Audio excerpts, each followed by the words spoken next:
Mr. Adam, as you can see, this is low production. This is very budget friendly. I'm trying to make it accessible to everybody and for myself too, because I barely make any money doing my work by donation. But it's not about me today. Thank you for joining in. I appreciate it. Thanks for having me. For sure, yeah. Did you actually have to ask for permission to anybody in the LTT team to do this? I was curious. I I didn't end up asking. That's fine. I typed up an email and I was like, screw it. Yeah, if you told me whatever. Because I am gonna post it on my YouTube. I don't get the views that you guys get, but if something happens, then I'll take it off. It doesn't matter. I'm really chill about things, so it's just for fun. But it's pretty much to have a conversation. Like the whole purpose of AlyxTalks is to get to know my people that I admire, people that have been in the tech space for quite a bit, whether they're in tech or not, it doesn't really matter. It's more like people that I find interesting to hear their backstories, to inspire, to leave golden nuggets for other people that watch. If they do watch, it's usually my parents, but we'll see what happens. Hey. And and whatever you can share being in at LTT and whatever.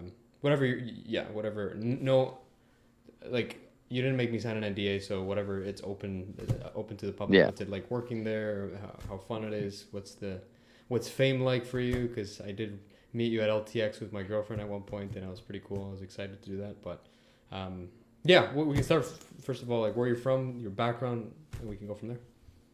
I'm originally from Calgary, Alberta, Canada. I actually moved out here to work at LTT. I didn't like. It's funny when I think about my background because I don't really have like my background's very all over the place, which I think is one of the. I kind of bring a lot of different skills together. But like I wasn't in I didn't study computer science. I went to university.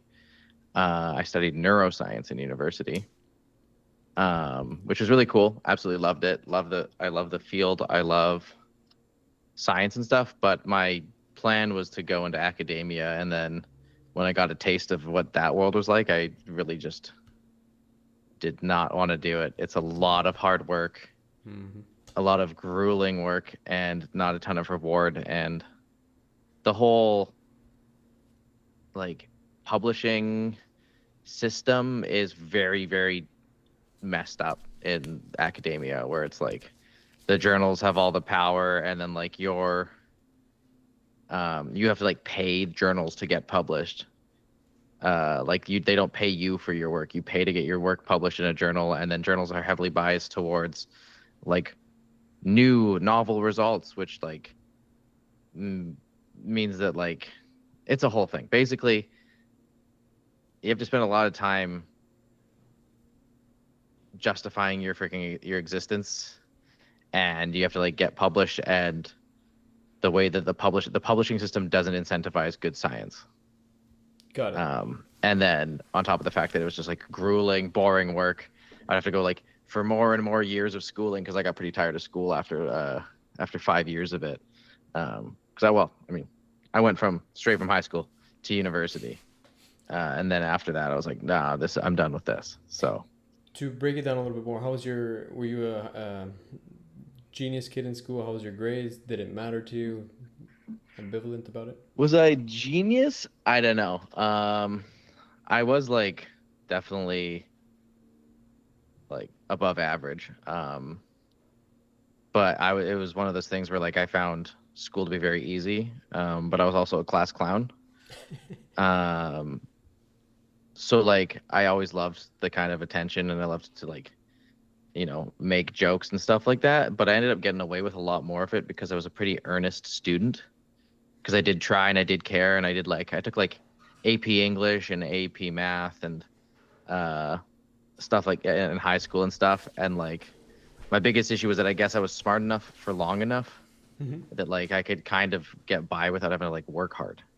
I don't know how people. And do then when I got to university, / end of high school, it started to catch up to me. Like everything, I had stopped. You can only get so far on raw intelligence, and like, like after a while you actually just have to put in work. And then university was like, oh, I like had no work ethic. I was good at a lot of stuff, but I had no work ethic. And that's passed down genetically, or is it what if your parents I are mean, smart? my parents are both of my parents um, are engineers. Uh, so my dad's a mechanical engineer, my mom's a chemical engineer. So I'm really lucky that I had like parents who were educated and cared a lot about that and put a ton of effort into, making sure that I was like doing well in school, and not just that, but like making sure that like I was doing activities and stuff, like extracurriculars and stuff like all the time. And I was lucky that I also had a family that was able to afford extracurriculars and stuff. And yeah, and like super supportive. So like I grew up with like I have ADHD. Mm-hmm. I've had it since I was a kid, and I was lucky to have like parents that were like really, really supportive of that, and not like um sometimes people a lot, especially like less so today, but like 20 years ago and stuff, like there's a lot more people who were like kind of thought of ADHD as like a not like a real like not like a real disorder. All right. And like or like, oh, they're just lazy, or they just need to try harder, like there's some sort of like intrinsic, a value that they don't have. How did you cope with it? Because I have my own coping mechanisms for it too, because I'm also diagnosed. But I'm curious to see what I you mean, do. when I was young, I like coping. I mean, I guess maybe it's just I don't know. Do you have a more specific question? Like, 'cause when I was a kid, when I Yeah. still take medication. Does it help? Uh, Yeah. oh yeah, absolutely. Yeah, 100%. I wouldn't be anywhere without it. Like it allows me to be the person that I want to be. Okay, got it. Like, That's the only step that I haven't taken. So if you have any advice for me or anybody who's not on it, obviously I know it's not financial or medical advice that you're giving people, but is it like an Adderall or something, Xanax, something that would keep you focused? I I take I take methylphenidate. So there's like two major types of ADHD medication. Really, there's three, but the two main stimulant ones are either based off of Adderall, which is amphetamines, or it is based off of Ritalin, which is methylphenidate. Um, and so like there's a bunch of different ones. Like Vyvanse is a amphetamine, but it comes in a form that's digested. That like the way it's like it is digested over time through I don't know, like don't quote me, not a doctor. Sure. I used to know this, but it's like processed in your liver, so that's how it like handles the releasing mechanism, and it's slightly different than Adderall, which is a specific mix of different types of amphetamines, and then like methylphenidate is like kind of more similar to like say like cocaine. It's like speed basically. You're either taking meth or you're taking cocaine. Um, but like it's a prescribed dosage, and they're obviously not the exact same. And then Um, your brain before and after with that. So before it's because for me it's just like with a sprinkle or a lot of it coming from a lot of curiosity, and I can't focus on one thing. There's 300,000 things running behind the scenes in my processes tab in my task manager. There's just too many things going on, so I can't focus on one thing. So I'm a jack of all blades and master of nothing. That's how I see ADHD. Like I have a lot of energy. I see the hyperactivity part of it. I feel like I'm probably on the autism spectrum too, because I get very obsessed with things for years, and I stick to that for a long time. But how did it affect you, like before and after? I'd like to hear what's it like before and after, if possible. I mean, like I've been on the medication for so long at this point that I can't like tell you like a before and after this point. I can tell you what it's like on and off of it. Sure. But like basically, I like Yeah. I'd say that first off, if you ever have the question of medication, like try it. It's Yeah. not like Okay. it's not like antidepressants where it takes like months to kick in and months to like titrate off. It's like you will feel the effects and have a good understanding of how the drug affects you within like a week or two. Sure. So it's like always worth to try it, see what it is, because basically a lot of people talk about the hyperactive stuff because that's probably the most like noticeable, right? It's the most outwardly noticeable Yeah. aspect of like somebody with ADHD is like the impulsiveness. They interrupt, they overshare, they're super excited. stuff like that. But that's only one part of the name. The real thing is it's an executive function disorder, which is like your ability to decide what thoughts are relevant and what are not. So like with people with ADHD, like you might find that like certain like a noise will like be real, like just like, you know, something like the sounds of the street might be very, very distracting to you because your brain struggles to be able to be like, this is not relevant information. So I should tune that out. It's very difficult for that. And that's why like the same deal where it's like a lot of people with ADHD, they get, like give it like you can be very overwhelmed when you have like a long list of tasks to do in a day or something. And so because it's hard to do one task without thinking about the other task, right? Like it sucks when you go like, oh, I have to send that email, but first I have to like vacuum. But then you're like, so then you start vacuuming, and then because you struggle with your executive function, halfway through vacuuming, you cannot get the email out of your mind. So you go, I'm just going to send that email real quick. And then you go to sit down and do the email, and you start typing that email, and then you go like, oh, you know what? Now that I'm in my email inbox, I remember that I like also need to like do my Hello Fresh. Like I need to like make sure that I have the right recipes next week. And then you go there, right? And it's the ability to be like, oh, that is something that is true. I don't need to do that right now.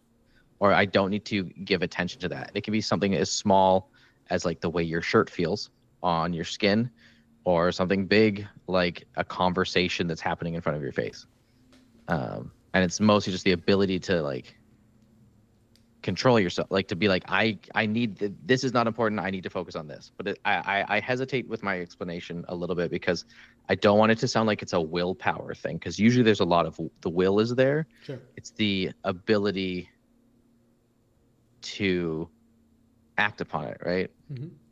And you can only speak for your experience anyway, so I get you.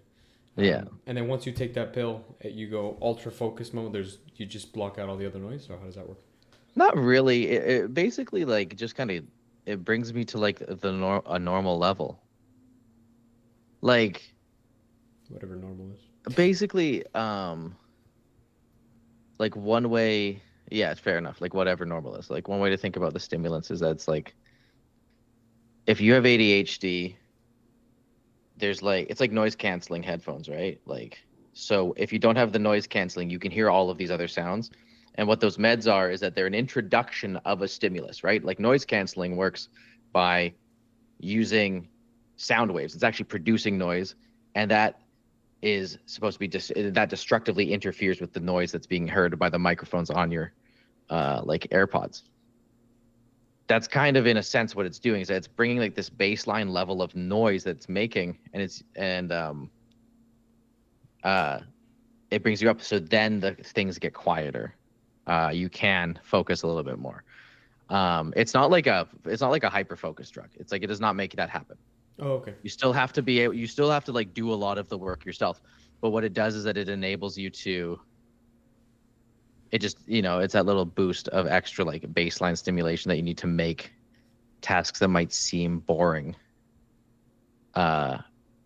more interesting. And yeah, it lets you get over that like, my mouth is dry. I'm going to go I want to get a Coca-Cola, for like the 7th Coca-Cola in the day. Got it. Okay. So it's kind of tough because it's like it levels you out, but not in like the same way that like a SSRI would do that. But yeah, makes sense. Thank you for sharing. That's another point of the podcast is to like, I like to talk about failures a lot, vulnerabilities. A lot of people just on social media show their best side of I got the $300 million. I got the 300 women around me. I got 500 Ferraris.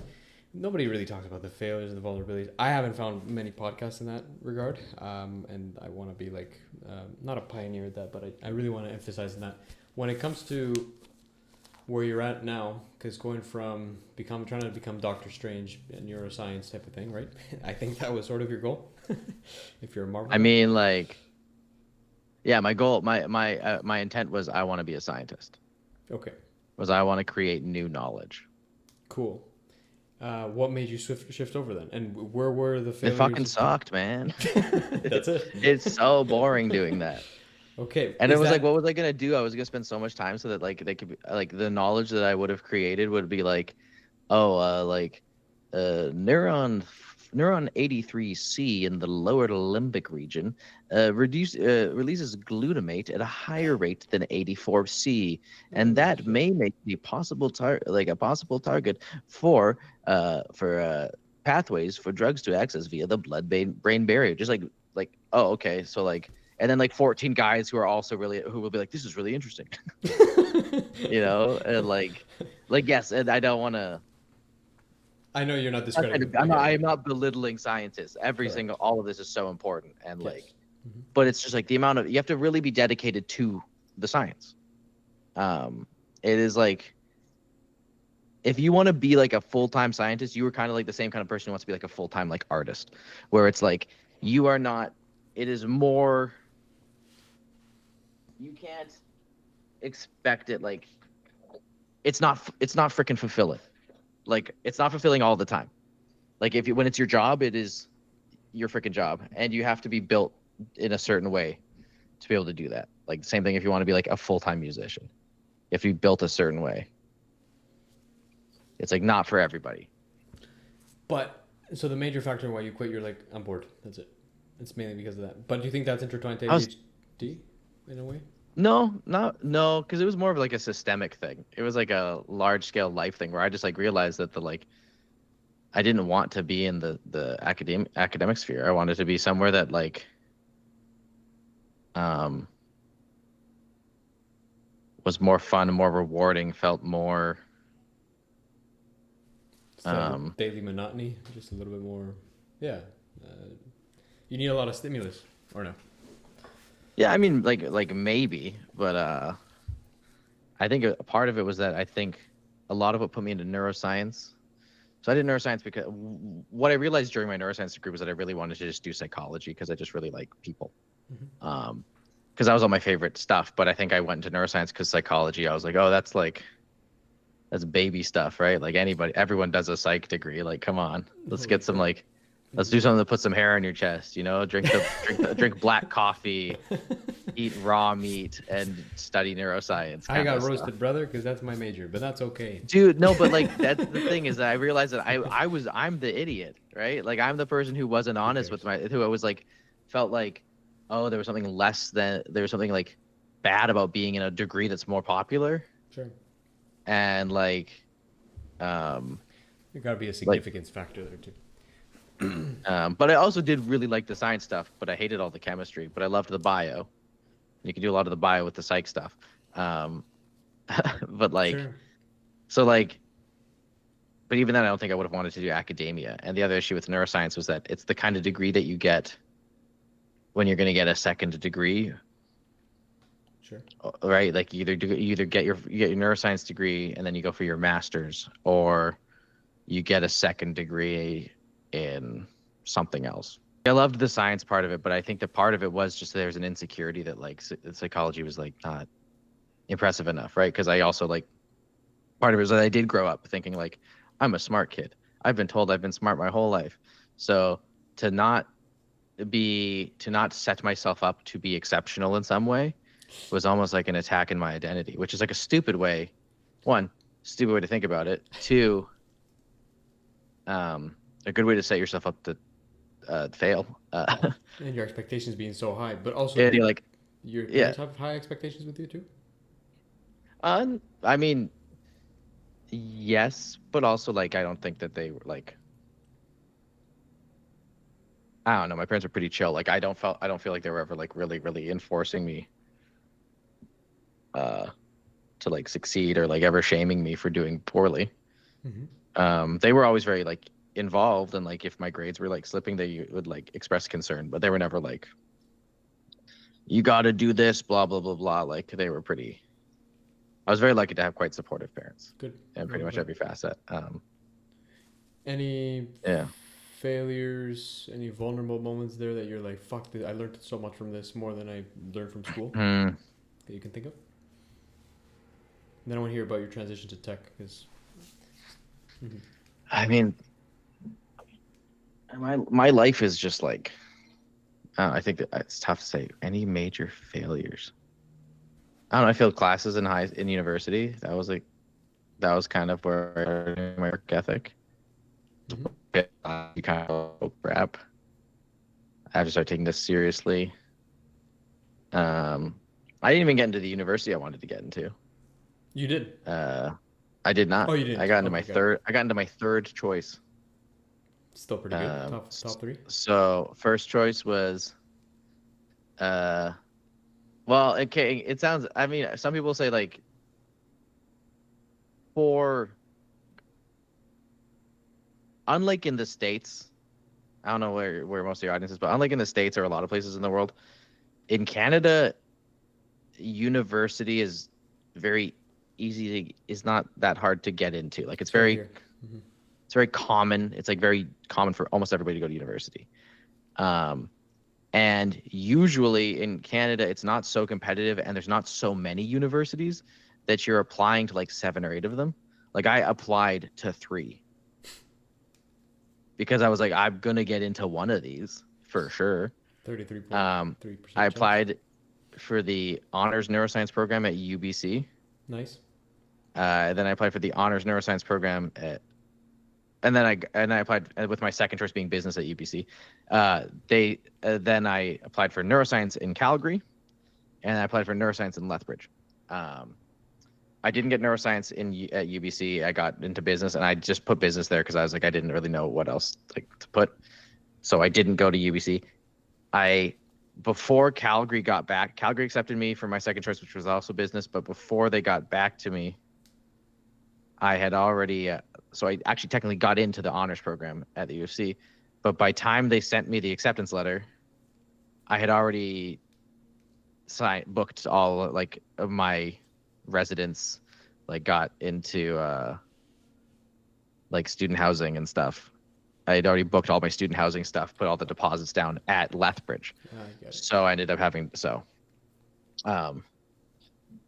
but like that, I don't know. Like I feel like I'm trying to think of like failures always like I failed applying to Linus Tech Tips.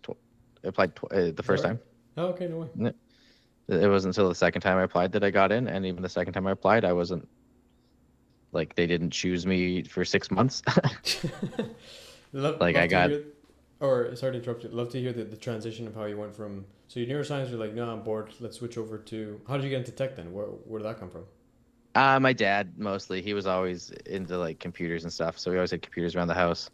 My brother and I were big gamers as well. So like in high school, we had like built our own computers at that point. That was when I built my first computer. Was in high school, using basically all the money from my summer jobs, and then so I was always pretty like just into it because I think I was raised around it. I remember my dad reading like Maximum PC and stuff like that, and my brother reading PC Gamer, and I had like a Nintendo Power subscription. So like, always huge into tech and stuff. How old were you, by the way, at that age? Sorry, when? How old were you when you first started getting into computers and stuff? Oh, like 12, 11. Like that was like yeah, like yeah, computer class was like my shit. So your passion for sure, because gaming. Yeah, I've always loved computers. I like gaming. I like playing video games. I like doing stuff. I like the internet. So as of right now, or let's go with top 3 games of all time that you're stranded on an island and you have your PC, but you only have 3 games you can install that keep you entertained. Which ones would you keep? Okay. If we're thinking like desert, do you want best games or do you want desert island games? Because desert island games will include some of my favorite games, but like some of my favorite games I would not bring to the desert island because they're not very replayable. No, then let's keep your top 3 of all time. Yeah. Because okay, probably Team Fortress 2. Really interesting. I love that game. Played so much of it. Sure. More than 1,000 hours. I think I got like 2,000 hours in that game. That's pretty good. Yeah, it's like not a crazy number when you're like, oh well, I played it for like 7 or 8 years. You're like, it's not that crazy. And then Team Fortress 2 is up there. I think Disco Elysium is one of my favorites. And then probably like Super Mario Galaxy, but I also really like Binding of Isaac. Never heard of that one. You never played Binding of Isaac? Mm-mm. Oh, huge game. It's by the guy who made Super Meat Boy. Really big game, really huge game in the mid 2010s. Just one of the it was like one of the early roguelikes in terms of like kind of the revitalizing the genre. It's like a twin stick shooter roguelike with a bunch of different that you just constantly unlock items. Popped off a lot around the same time as Spelunky. Yeah. I think those would be my tops. I'm not too sure. It's always tough to think about all the games that I've played. Bloodborne's also up there. Mm-hmm. Yeah, freaking love that game. Yeah. Good thing is you only get 3, but fair enough. I think I'd put Bloodborne over Mario then. Sure. Okay, understood. And then neuroscience, you're like, nah, I'm good. You started working at other jobs, or did you get into tech and you saw Linus Tech Tips, the posting, and then you applied, or what was it? I moved back, so I moved back to Calgary.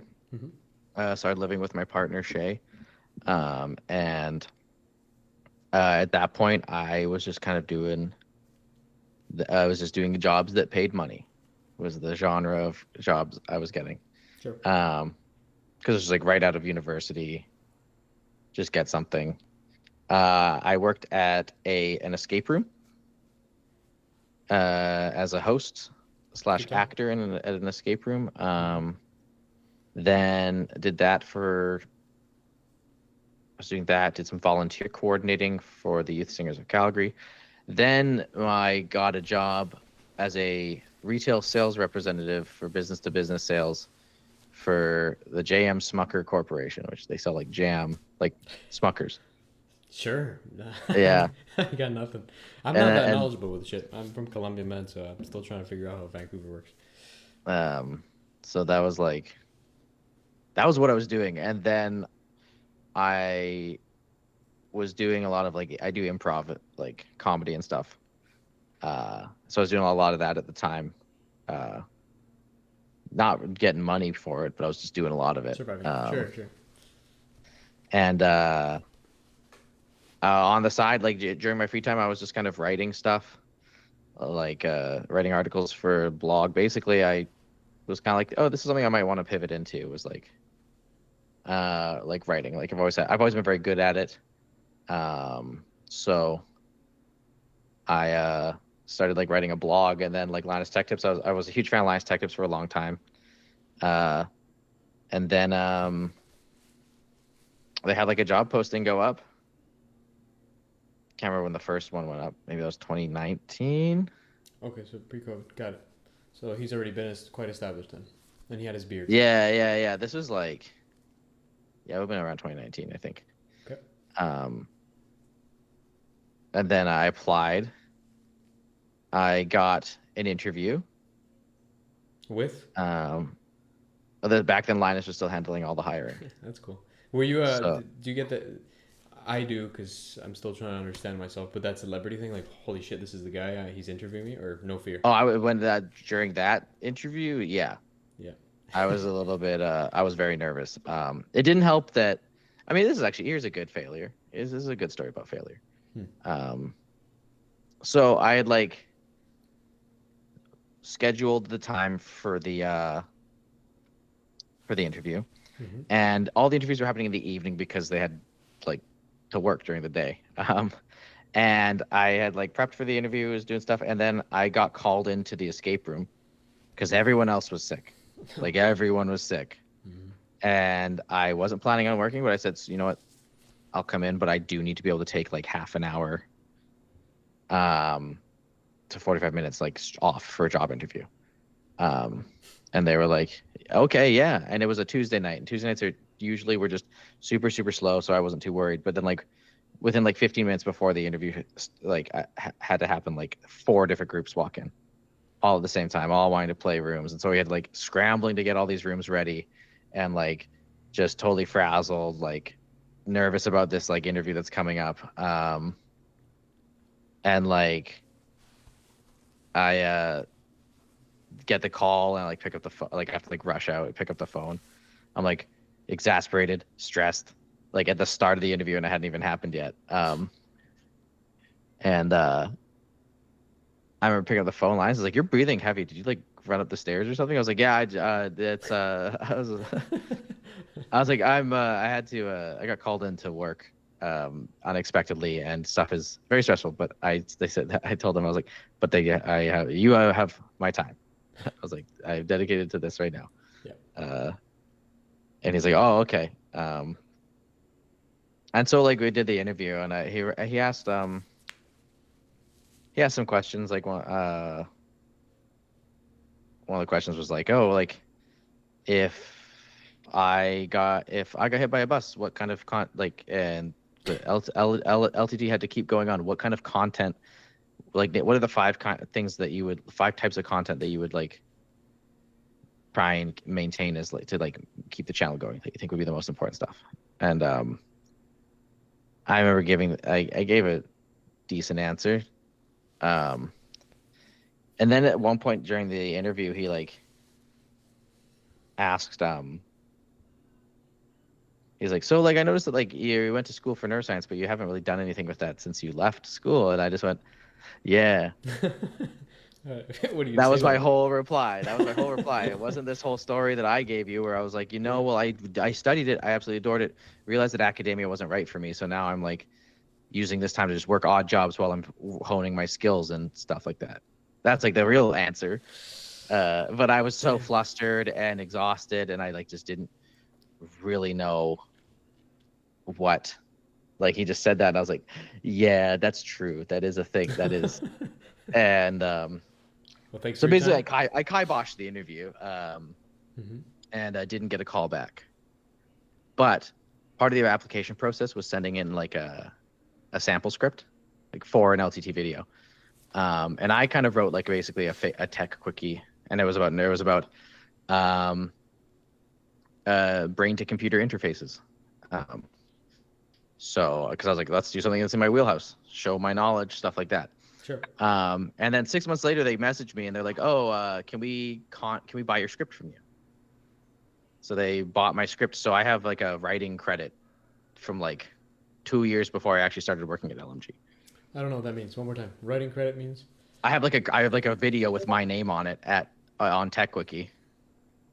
That was like what? Oh, because like yeah, 2 years before yeah. 2 years before I started working it, because basically they were like, I think the writer at the time was out sick, and they were like, "Oh, this guy put in a good submission. Let's buy his script." So they bought it, they edited it, and then so it kind of was like, that wouldn't net for me. That was like, that's a good sign Sure. that I was doing something right. Mm-hmm. Like, yeah, I didn't get that job, but if I had something that they thought was good enough that they would pay me for it, and then they bought the script and made it into a video, like, So if I that's find good. I can technically find the video on TechWiki. Yeah. Oh, yeah. It's called like you can control a mind with your computer or something. Okay, I'll check it out after. I didn't know that. And let's see if I can find it. Paycheck more than 10K or under? Just curious to see what they. That's probably beyond I'm not gonna answer that question. You got it. No problem. It was not more than 10K. That would be insane. It was like it was just like a script, right? So like. No idea what that's going for. Good to know. And this is pre-ChatGPT, because nowadays I can't imagine how hard it is to become a writer competing with AI. No, it's a completely different world. I don't know, because AI still kind of produces junk. Oh yeah. Okay. Like, I mean, I'm not even gonna I use AI at work, but like it's never replaced a word that I've written, except for when I go like, "Hey, grammar check this." Like I put it, I'll do that, and then I still review the whole script again. But like I wish I could rely on it. Like Sure. it would be some days it would be really nice to just be like, please, just like give me the bones of Hmm. something. It sucks. It doesn't know anything. It doesn't actually like. It has no flavor. It's bland. It has no style. Um, it's like I'm currently not concerned Good to hear. about AI. It is a great way. It is the new spam email, Hmm. right? It produces. It's a great way to make slop. It's a great way to make a lot of marketing materials. It's a great way to make SEO stuff, like just obnoxious SEO, Sure. like slop, so that you can get to the top of the Google results. It's like, but it really is at the end of the day like producing junk. It's not producing like good stuff. I have used it. Sometimes what I do, if I'm struggling to get like a script started, is that I just kind of like I like dictate to Gemini. I just like kind of vomit out all my thoughts, Hmm. Get it and to then organize. ask it to organize my thought. I ask it to like, can you like take everything that I just said and like organize my thoughts for me in like a just like point form, and also like and then it does that, and then I go like, and then sometimes I'll be like, oh, I also made this correction. I'm like, note anywhere that you've changed something, um, and like it worked like really, it's like a really good tool because it's one of those things where it's like it's my thoughts, so it's very easy for me to go back through whatever it's produced and be like, that's not what I said, and that doesn't make any sense. You Got it. like, as opposed to like trying to use it and trying to like have it write something for me about something I don't know. Um, so like I find that to be like quite a valuable tool because a lot of the time that being able to like have this thing that like takes all of my thoughts and just repeats them back to me in a slightly different structure, in a slightly more structured form, is like a real good way to kickstart the writing process. I also find that like the deep research features are a great way to start the researching process.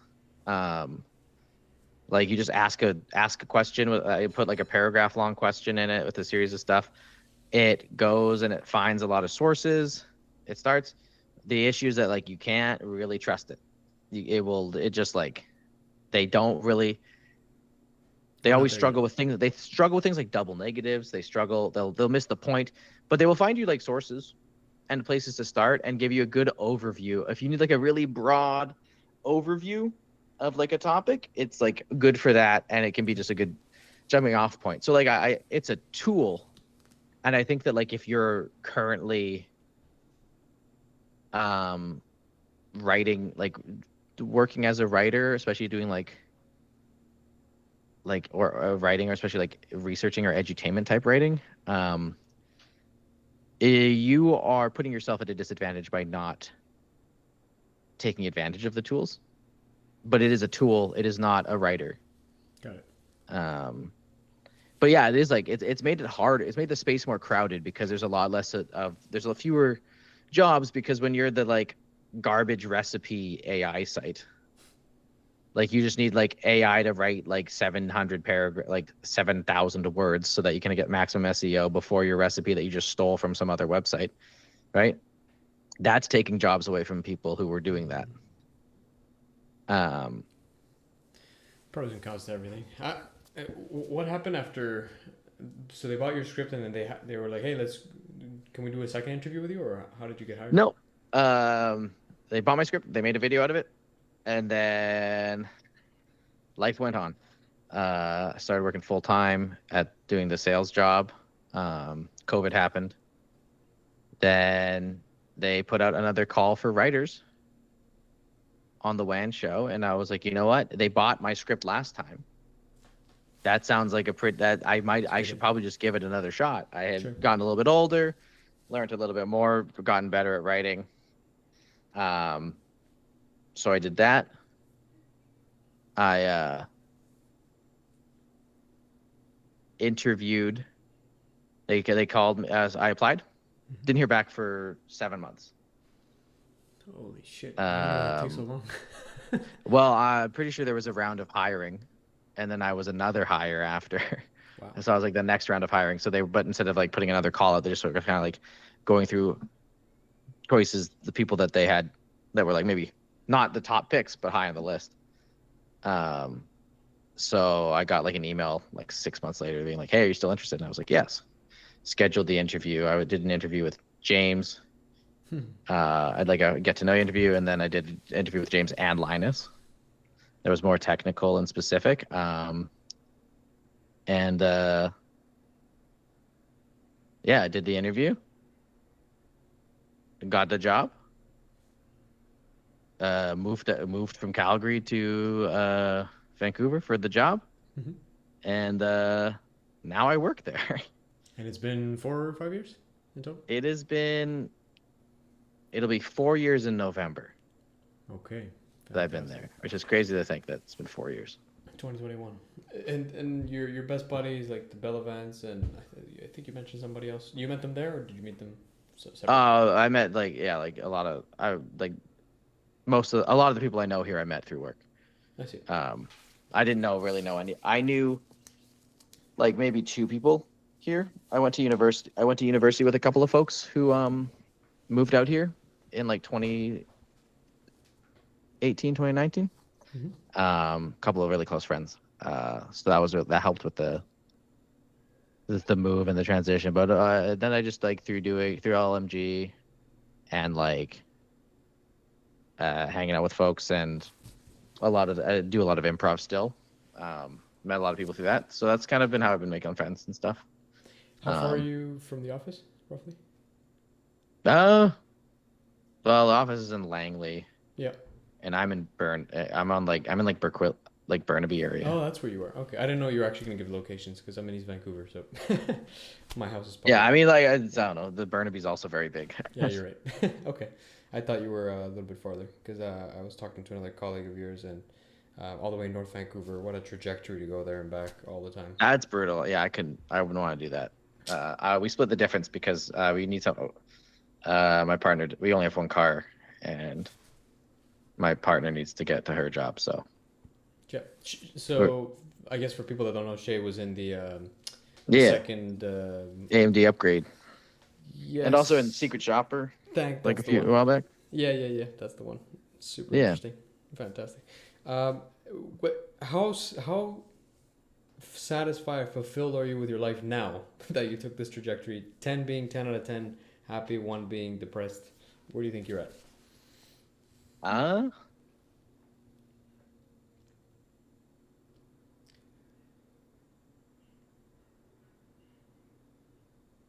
Like a 7 or an 8. I don't know. I keep getting a similar answer. How interesting. I think no one wants to say like, oh, that like everything's perfect. Like everything could always be better. Sure. You know, I could be like 100 pounds. I could be 100 pounds thinner and like, have way more muscle, and I could have no health issues, and like work could be like I could get paid 7 times as much, and I could work 7 times less. You know, Sure. As much as like this is 100% like my dream job. Like that's the crazy thing to me is that like I was able to like this was my dream job, and I landed it. There's still a job. There's still a lot of days where I'm like, man, it's it's just work. Sure. Like, it's I think people, a lot of people they only see the fun stuff because all the fun stuff's put on camera. Because no one wants to watch a not fun video. So like there's a lot of days where I'm just like at a desk. Mm-hmm. Right, and like sitting there researching, writing. Some days it's like a bunch of meetings. Mm-hmm. Like no matter what, work. It's just a side question for you, just because you know of how my business operates and stuff, but I'm getting to a point that I'm like, for some fucking reason, I'm not getting enough clients. And I saw an ad. It was like Linus Tech Tips is hiring for the creator warehouse customer service position. Because before you had a junior tech, I applied for that one. I've applied probably like twice, and no luck for the junior tech because you guys are brilliant. I'm not. I'm just passionate. I want to learn. I want to absorb. That's it. So I wanted to ask you, like, is creator warehouse still part of that same building, or is it like a separate thing that I would work with like different people, or would I still hang out with you guys, or just curious? Creative Warehouse is like pretty set. They kind of, because they're kind of so separate. They are, yeah. They're kind of just their own thing. It Got depends. Like, yeah, we have like the odd crossover, but like really, it's like on if you're at Creative Warehouse, you're working on making merch, and if you're with the rest of the gang, you're LTT. making videos. Yeah, there we go. Got it. So like, yeah. Same as LTT Labs, just they're doing the website and testing all these power supplies and all the good stuff. Like everybody's with their own side until a Christmas party comes and then we all mingle. I mean, like, so like, you can like look up where all the places are. Right. They're all like located physically near each other. But like it is all intermingled, and we do a lot of crossovers because we might have like we need merch for a video, and so I'll go to CW and pick up some stuff, or like, so there is, it's not like there's like I don't see the Creative Warehouse people. I just say they're the most siloed. Got it. Because like they like labs I work with labs quite frequently. Like every time there's a GPU review, I'm with labs, stuff like that. So Sure. Okay. Good to know. Yeah, I'm still debating on applying. I don't know to how do long it. the posting is up for. I am probably 50 minutes away there and back. I mean, each from the location. It is a bit far.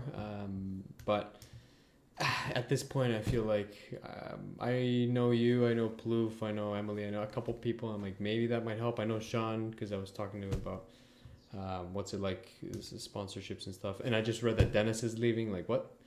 On his LinkedIn he posted. So I was like pretty shocked about that. No, I mean it's 10 years. 10 years anywhere is a long time. So I don't.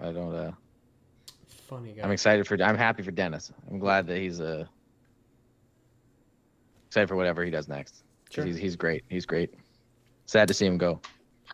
When it comes to the one of my favorite things that you wear on camera, not even say, is that Windows XP shirt.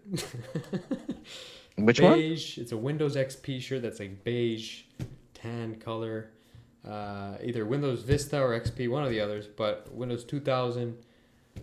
Why do I bring it up? I don't know, but it always captivates me. My Windows. I have a shirt. Yes, you wore it a couple times on screen, and I'm like, that's a cool goddamn shirt that I would wear. Windows. I'm trying to think of what shirt I'm wearing. I'm like going through my shirts. Yeah, it's like what? Beige. It has the Windows logo, and I think it has like the background too. It's either XP 2000 or Vista. I'm not sure exactly which one. I don't even know if I have. I don't know if I have a Windows shirt. You have to show me what I'm talking about because I don't. Microsoft Windows, right? Not actual Windows. Yeah. But I was like, I don't know if I have a Microsoft. I mean, there's like the party shirts from LTGstore.com. Oh, that could be not yours. It might be like costumes that they give you to wear. Yeah. Moot point. It's not gonna go anywhere. I just really like it. Thanks. I'll take the compliment. Sure. LTT has done it, and a free idea for you guys. Please look into engineering samples. Intel 40 CPUs. Have you seen them? Have you guys done a video on that? Would you know? On like engineering samples? Yeah, just like that. They we bought solder a laptop. The motherboard with the laptop that's the CPU that soldered it from a laptop and they use it for a desktop. Yeah. I have not seen it. Okay, so I'll take a look into that. Cause we've done a couple videos like that. Yeah. It's it's one of those things where it's like it's not really like the fact that exists isn't a bad thing. It's just as long as you're selling it to somebody who knows what they're getting, right? Like if you go like, oh, it's a motherboard with a soldered CPU, that's chill as long as like it's clear, and I go like, oh, it is this other thing. But it's so unstable, and then people come to me and say, hey, it's a 13700HX, something like what does it show up on Task Manager? 4 zeros. Intel Genuine or whatever, and I'm like, okay, how stable is it? Not really. Nothing really runs properly. Everything crashes. Yeah. I've seen that. $2,000 down the drain because they thought it was an actual 13th gen. It's people get sophisticated. I'm like, there's got to be a way to. There's really no way to prevent this because people are just gonna find new ways of ripping people off. But at least educating them and letting them know, hey, I'll call me. I'll tell you if that email's spam. I'll analyze it, the text header. I'll find a way to figure that out and see if that's the case or not. But anyways, that's a whole other tangent. Sorry, brother. It's about you, not me. Nah, it's all good. You got hired. You've been content. You got your dream job. Where how do you feel nowadays? Like, I know that you said you're a 7 or an 8. You could be a little bit better. You're content. What's it like to have now that Linus is chief vision officer? He's pretty much still CEO, still the owner. But what's he like as your boss, or who is your boss? I'm curious to hear. I mean, like technically James is the writing he's the head of writing. Yeah, head of writing. So okay. James is my boss. Good guy to deal with. Yeah. Oh yeah. Everyone at the company's great. Yeah. Like obviously, no company's perfect. There's always like a million different things, and every complaint you've heard at any workplace is probably been made at LTT. You know. But like it's a very interesting place to work. Working with Linus is very cool. He's very, very like he still has like a ton of energy. He's very, very creative. He's super quick. And his like dedication to like trying to make the best video possible is like respectable. Like there's been like I know like yeah, you go back and like the controversy was about how like we were rushing, and I think that like we were.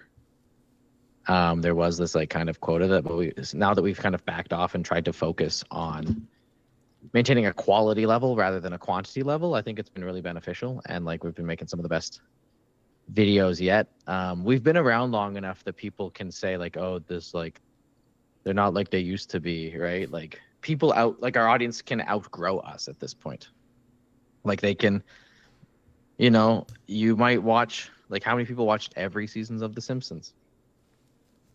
Not a lot. Some people might have joined The Simpsons recently in the last 10 seasons, right? And stuff like that. So like sometimes you just outgrow the things that you like. You just stop. You just like I think, and so it's funny how we see all these comments are like, oh, like they used to be so much better. They used to be so much better. And I was like, man, we also used to suck a lot of the time. Like just as the growing as like an operation, like the interesting thing about YouTube is that it was like since it's such a new field and a new medium, almost everything has been exclusively getting better for so long. Mm-hmm. Because scope's been getting better, the funding that's available for creators is getting better, the amount of money you can make as a creator has been getting better, and like it's been cool to see Linus like kind of push that, like push audio quality, push for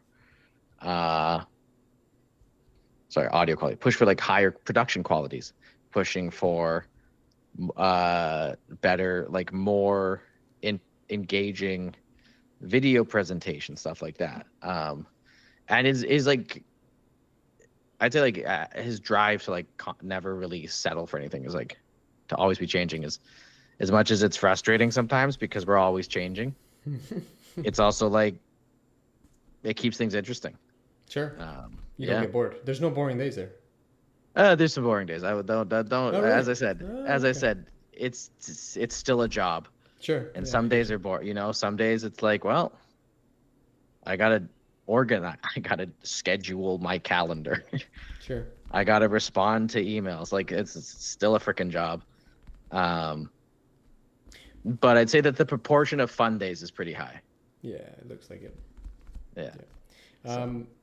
I always wondered about the idea of fame. The whole concept of fame is cringy. It's funny. It's incredible. It's been going on since the kings and queens days. Like you being this person of now that like, did you ever expect your life to turn out to be this? Like that you're on camera and holy shit, it's Adam. I don't think I ever expected it, but I always really hoped.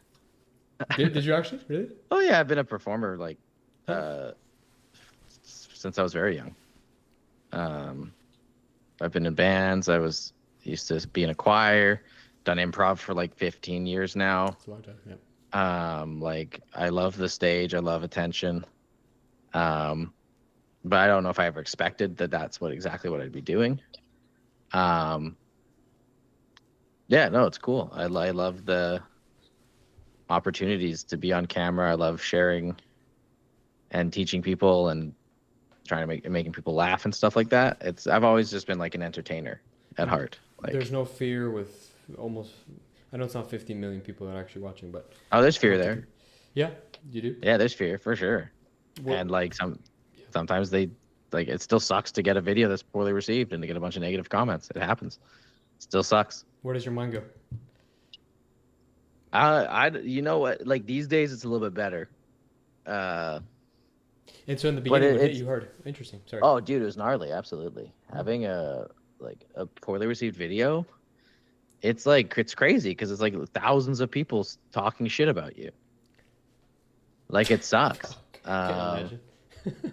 I remember like one busting my ass for a CPU review. It was like my second one or something. I think it was, I can't remember which one it was. Mhm. And then there was like a big error. There's a bunch of discussion about the errors in it. And I woke up in the morning and I just like the Boy. people were mad and I literally like sobbed. I was like so heartbroken and sad and like embarrassed and ashamed because it was like a lot of the time like the buck stops with me. Like I wrote the video, I'm in charge of the video. And like it's hard and people will just say like whatever the hell they want in the comment section. It's crazy what people will say. Correct. No consequences. And then also becoming like becoming like the villain of the internet for a little bit.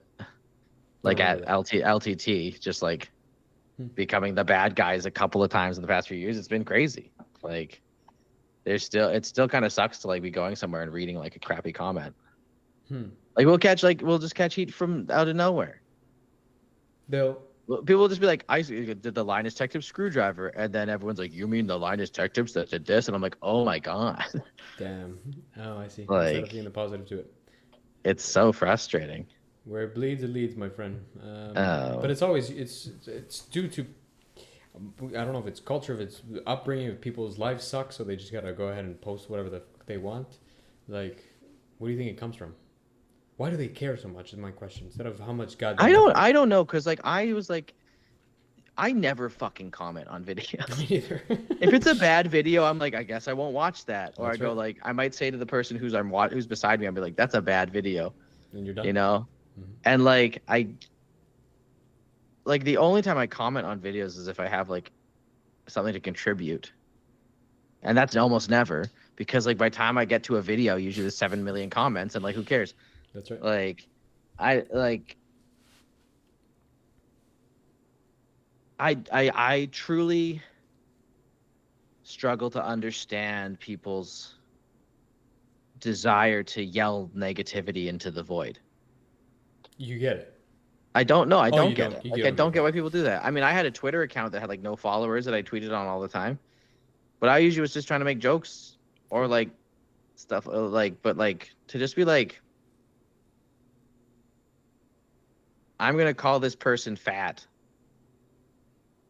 They're probably not gonna read it.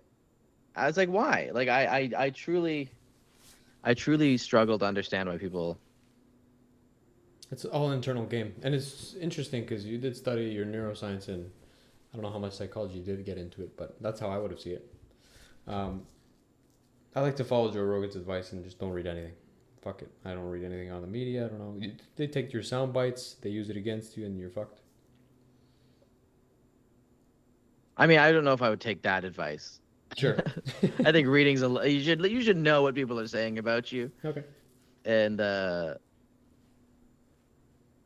like it's part of my job to read and understand. And a lot of the time the comments are fine. And a lot of the time there's great comments and people are actually really stoked. We tend to have, as far as YouTube communities go, ours is at most, we're not that mean, but it's so insufferably pedantic. Pedantic means? Like picky and worried about things that don't actually matter. Oh, weird. No, because a perfectionist admires perfection. A pedant just wants to correct you. They want to be right. I see. Got it. Right. So like, the other people were like, your graph at one point you had just so you know, at one point you had 2 decimal places and now you only have 1, and it's like no one cares. No one's making a comment about like, I'm so proud of like the 100,000 different decisions that they made that went into making this video possible and that were all correct. It's always like the one thing that's wrong. And to be fair, we should do our best to not say the wrong thing. Sure. Yeah. And we should do our best we should hold ourselves accountable and try and grow and make sure that we don't make errors, but also errors will like forever happen. They always happen. And there's this thought sometimes I get these comments where like we like put a correction on our video because we're like, oh, here's a correction. So we pin a comment because it's a minor thing. Like, and then there'll be a comment like, how many people work at this? I was like, there's like, oh, don't like 100 people work here. How does this happen? I was like people somehow think that like 100 people are working on every video. Like, that's just like not how it works. It's like, can be so frustrating, but then also sometimes you get like hilarious comments and like a truly supportive, like community that's really stoked about what we do. And honestly, like I've never had a bad interaction in person. Anytime someone's come up to speak to me in person, they've always been awesome. Super kind. I love talking with fans. Like, and I think that like, because normally when you see the person in front of you, you realize that a lot of the minor negative things don't matter. That's right. Right? You just like, you don't say them because it's like socially weird. Sure. And like, you can just be nice to them. And you don't have to like glaze me. You know, like I'm not asking the comments to be like, wow, great job, Adam, stand up and clap. Like, you know, everybody clapped. Like I don't want like, but you know, it's just like, it's just weird how negative people can be. And I think that, you know, part of it is that like these algorithms like they specifically want engagement. And so engagement means using the most emotionally charged content. So then you like so everyone's just pissed off all the time and everything's stupid. Have you had any fan interactions that were weird as fuck, or is one that's... No, honestly, everyone's really chill. I also don't think I'm like that. Like I'm not that popular. Like I'm not that recognizable. I'm like a guy on a channel. Like Linus is like, people like don't even know who Linus is, but they've seen his face from memes, right? You know, like, whereas like the nice thing is that like anytime someone says hi to me, they know who I am, and they're usually like they're like stoked. So like, yeah, I've never had an interaction that I'd call really weird. Okay, yeah, that's fair. Luke mentioned something to me last time that made me think of what it's like to have that touch of fame a little bit, where he told me, he's like, when I'm sitting down with my family and whatever, and I'm talking to them about whatever, and somebody's staring at me, but I'm not thinking about it, and then they do come up to me, or they don't after, but they notice and they say something, and then he has to rethink about everything he brought up to his family, because he could be taken out of context and then posted on the internet, and the guy gets canceled. Yeah, I mean, I just have all the right opinions and never say any cancelable shit. That's my strategy. Oh boy. Again, I'm like not that recognizable. You show up a lot though on the channels, so I'm surprised. Yeah, but like, it's like I just don't. I'm not like, and like maybe I should be better about it being in public, but also like I am a performer, so there's like people who I've been recognized from other things. Oh really? Yeah, like people are like, oh, you're from the Improv Center, and I was like, yeah, that is cool. me. Look at that. I thought you were gonna say you're from LTT. That's usually what people say. Sure. So like, I don't have enough. I don't think I have enough. People aren't as dedicated to me. That's fair. But there was time where I was very, very frustrated at the airport, with Flair Airlines, and I was not patient, and I was like, I wasn't rude, but I was not polite. I will say that much. I wasn't like yelling or screaming or anything, but I was pissed off. I was very frustrated because this flight had got delayed like 3 times, and then they were like trying to charge me for this. They're like, your carry-on bag's too big. I was like, you guys said it was fine here, but now you brought out this scale that is like half the size of it was with Flair Airlines. It's a terrible budget airline. Yeah. $50 round trip to Calgary. Tell me about it. Yeah, like it's like great because I have to go to Calgary a lot, but like Sure. It's just like they're like, oh yeah, your bag. Like I was like, this bag fits under the seat every time. You're talking about that little thing that you. And then they make it, yeah, it's like half the size of how big your bag should actually be. And that's just so that they can just charge you $70 there. And I was like really pissed off. And then like on the return flight, it wasn't the same flight, but somebody, as I got off the plane, somebody was like, hey, I recognized you from LTT. Love your stuff. And I was like, I didn't really think about how like there was like 100 people all standing there at this at the gate for the plane when I was being like all grumpy and pissy. Sure. And like one of them could have known who I was.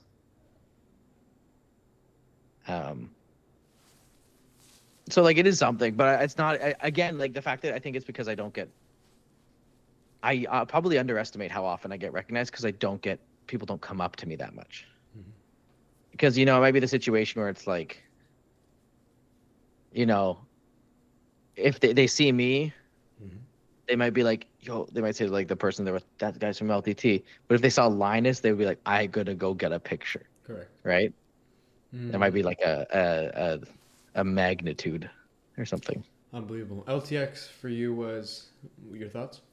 Oh, it was crazy. That was when I was the first time I felt like famous. I was like, whoa, like trying to walk across the floor and people be like, sign my thing, and then like a line of people just like get like not immediately. yeah. It's really cool. Really fun experience. And the community was so fun.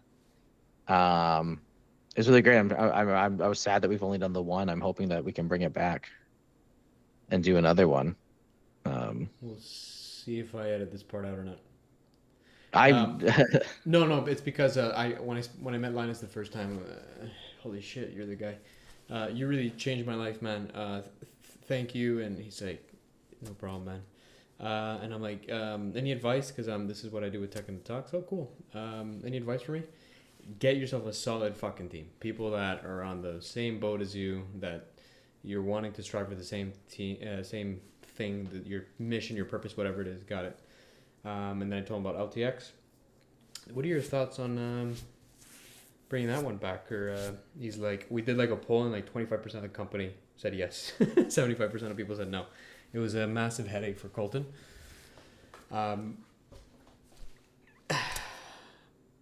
You told me if I should edit it or not. I mean, it's hard. Hard to say what's going on. It was like LTX is like really hard to put on. Ton of effort. Yeah. I really liked it, but I was not on the planning end really. Colin and Colton, I think it was. There was a lot of people. There was a lot of people involved because like a lot of those kinds of extracurricular events, I'm on the writer's side and like the spice must flow. So like they just go like writers need to make videos. And they pull everyone else away from their jobs to make the extracurriculars happen a lot. Holy shit. Which is like, it's tough for the rest of the team. But it's just kind of because like we're so, like videos is our business. Mm-hmm. We make videos and that the videos allow us to make everything else. There wouldn't be an LTT screwdriver without videos. There wouldn't be an LTT backpack without videos.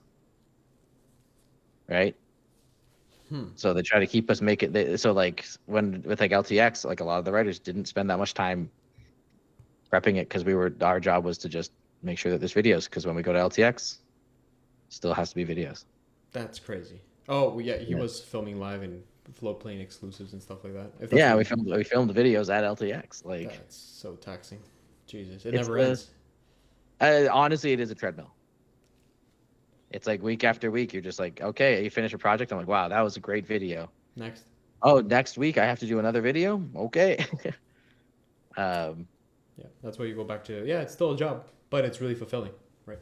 Exactly. Like I also get to look back and be like, that video was sick as hell. And I've done like some really cool stuff. So I have to get going in about 10 minutes. No, don't worry. I was literally about to conclude. If you have any final tips, advice, tricks, comments, advice for anybody that ever watches this or doesn't, I'll watch it again.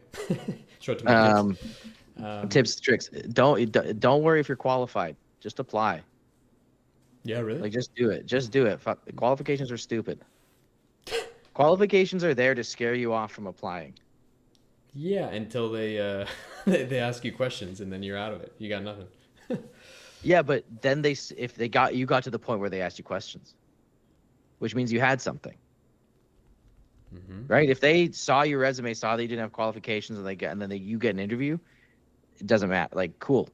Like, because I wouldn't have, if I had waited till I had the qualifications to work at a Linus Media Group, I never would have applied, because like, how do you ever get the qualifications to do like this? You do it by doing it. Sure. And so like, it was a moonshot, and the worst thing that can happen is that your life stays the exact same, right? You applied for something, you tried something out, and then it didn't work out, and now you're in the same spot that you would be as if you had not tried it, except for you did. Sure. And you learned something, and like, so there's that's my tip. Is just like, freaking don't ignore the qualifications section. Obviously, don't waste your time. Like, if you go like if it's like, oh, you want to be a professor of quantum mechanics, you need some background in that. But like, the job, like the credentials are never that important. I guess it depends. So asterisk at the end of that sentence, I guess. Right. If you think, oh, I would like to do this and I would probably be good at it, ignore the part of your brain that says, but I don't have the credentials. Right? If you go, that would be cool and I wouldn't be good at it, then don't apply. Like I think it would be cool to be a pilot, but I wouldn't be good at it. So I'm not going to apply for a pilot job. Sure. Yeah, that makes sense. Okay. I was talking about life advice in general, not just LTT related, but that's just no. That's the life in general. I mean, okay. Like, don't wait till you're there. There's no like level of skill that you need to be to start anything. Just start. If there's a thing you want to do, just find a way to lower as many barriers as you can to do it. Right? If you want to run a marathon, put your freaking running shoes on beside your bed, so they're the first thing your feet go into. You know, like, because at least your running shoes are on. You got it. And I'll see you at Fitness World next time. Yeah, well, yeah. If I ever get back on the wagon, sheesh, call me. I like that. No, I'm just kidding.